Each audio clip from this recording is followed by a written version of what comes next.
مردان میں تبدیلی کے دعوے دار پی ٹی آئی کے دور حکومت اور وزیر تعلیم عاطف خان کے رہائش گاہ کے 3 کلومیٹر کے فاصلے پر محب بانڈہ میں گورنمنٹ پرائمری اسکول تبدیلی کا منتظر ہے۔ مردان میں محب بانڈہ گورنمنٹ پرائمری اسکول کی بلڈنگ صدیوں پرانی تصویر پیش کر رہا ہے۔ عمارت کی نہ تو مکمل چھت ہے اور نہ ہی دیگر سہولیات، فنڈز کے باوجود اسکول کو تعمیر نہیں کیا جا سکا۔ خیبر پختونخوا حکومت کے تعلیمی ایمرجنسی کے دعوے دھرے کے دھرے رہ گئے۔ انتظامیہ خواب خرگوش کے مزے لے رہی ہے۔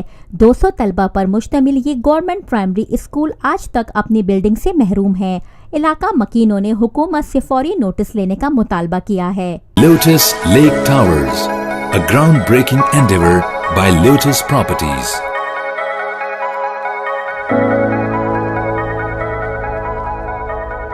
ملکی، بین الاقوامی، سماجی، سیاسی، تجارتی، ثقافتی، تفریحی، معلوماتی اور کھیلوں سے جڑی ہر چھوٹی بڑی خبر کا مرکز TNN TV۔